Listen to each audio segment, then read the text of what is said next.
Kindergarten. I hope you guys are having a wonderful day.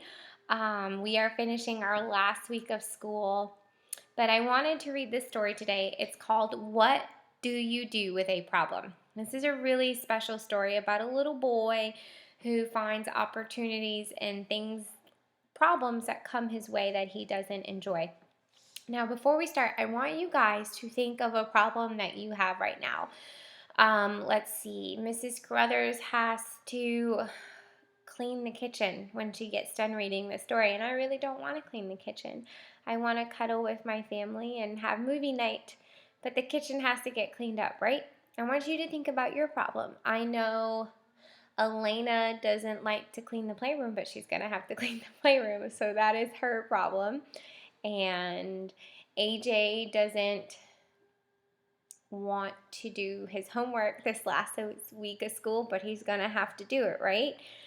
Maybe your problem is maybe you got in trouble with your brother or sister. Maybe you weren't kind to them and said something wrong. Maybe you hurt your friend's feelings and it's hurting your feelings that you hurt their feelings. Or maybe your friend hurt your feelings and it's sitting on you really heavy.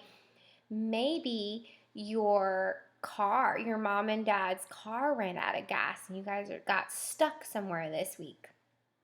Or you were trying to make your favorite cake or cookies and you lost or you ran out of that last ingredient. I want you to think of whatever problem is bugging you this week and put it in your head and think about it as we read The Little Boy and pretend that whatever your problem is the problem the little boy's talking about in the story. Okay? I hope you enjoy this story.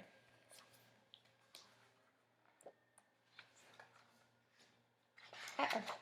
There we go. I'm dropping the book. All right. I don't know how it happened, but one day I had a problem. I didn't want it. I didn't ask for it. I really didn't like having a problem, but it was there. And there's his problem. It's like in a ball. Put your problem in that ball.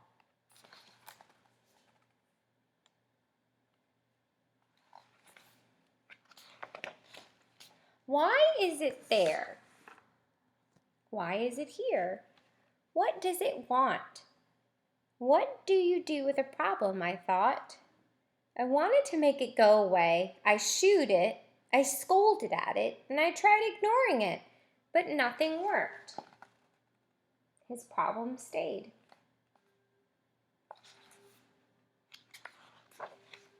I started to worry about my problem. What if it swallows me up?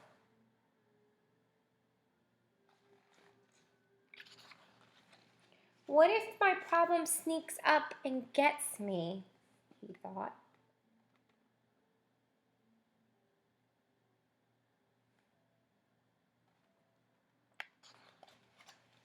What if it takes away all of my things?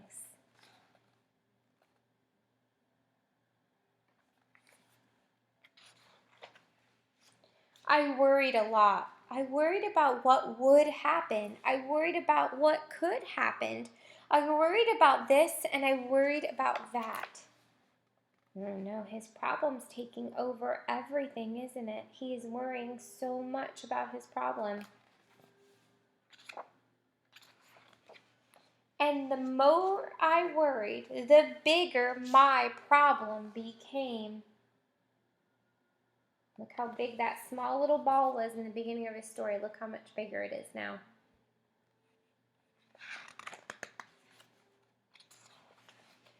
I wished it would just disappeared. I tried everything I could do to hide from my problem. I even found ways to disguise myself, but it still found me. I don't know if you guys can see that very well.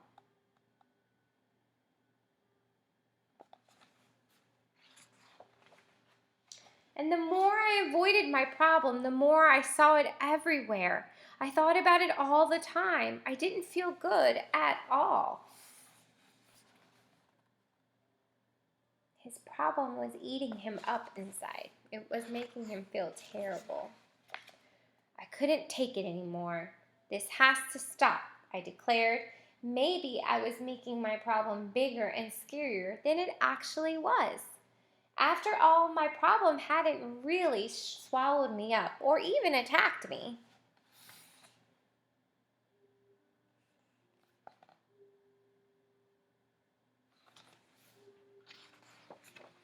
I realized I had to face it.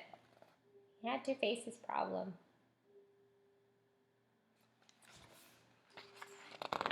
So even though I didn't want to, even though I was really afraid, I got ready and I tackled my problem.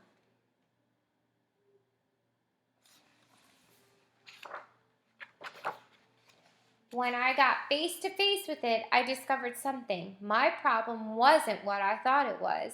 I discovered it had something beautiful inside of it.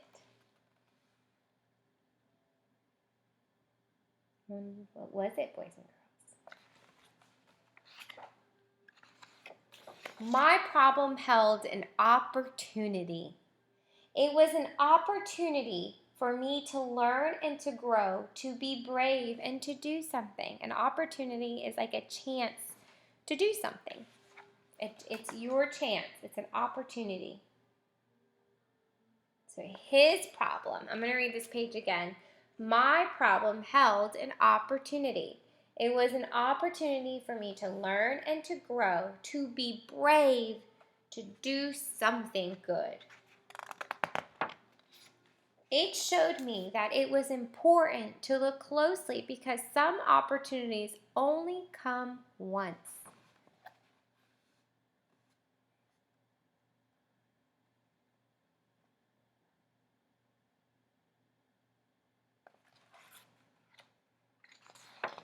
So now I see problems differently. I'm not afraid of them anymore because I know their secret. I wonder what their secret is.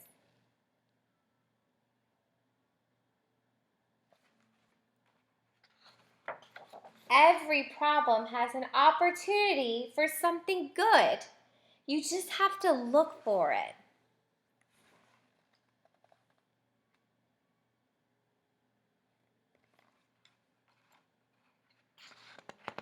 And that is the end of the story. His problem followed him everywhere, and he faced his problem. And he was able to conquer something fun and going out into the ocean. So, boys and girls, when we have a problem, we need to face it head on and not be scared and challenge ourselves to do great things. The Lord puts sometimes these opportunities in front of us to grow and for us to lean into Him, to seek Him, to throw ourselves to Him in prayer and to pray to Him. And even though you guys are just now almost first graders, you guys still have a relationship with the Lord. He would love to have a relationship with you. So throwing yourself down on your knees and praying to God, He hears you no matter how small you are. Even if you don't know how to pray, just saying, "Hey, Lord," and starting to talk to Him. He loves that. And when the Lord gives us these opportunities to grow, He definitely wants to hear from you and talk to you during these times.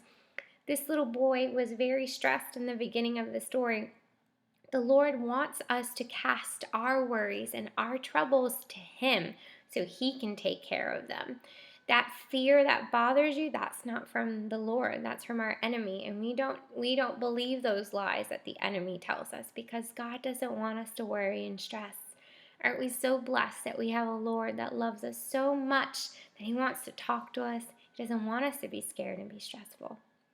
Now, I know we've been home because of the coronavirus that's out there, and a lot of parents and us are scared and we want to stay healthy, but because of this time of being inside or quarantined is what we've been calling it, we have gotten to spend so much time with one another and our families, well, one another through technology like Zoom and YouTube, We've been able to go outside more with our moms and dads and go for bike rides. And some of you have gotten new pets and done a lot of puzzles and coloring and started new gardens outside. I mean, all of that happened because of this awful virus that's going around outside.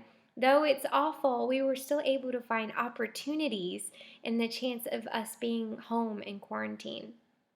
And that is such a blessing in itself that we had this extra time with our mommies and daddies at home and the nice relaxed mornings that we've had. That is awesome. So there's so much to be thankful for, even in the bad things that happen. All right, boys and girls, I have loved telling you guys stories every day and making these videos for you, and I cannot wait to see you guys soon and the day that I can hug all of you. Congratulations, kindergartners. You are almost first graders, and I will see you all soon. Take care.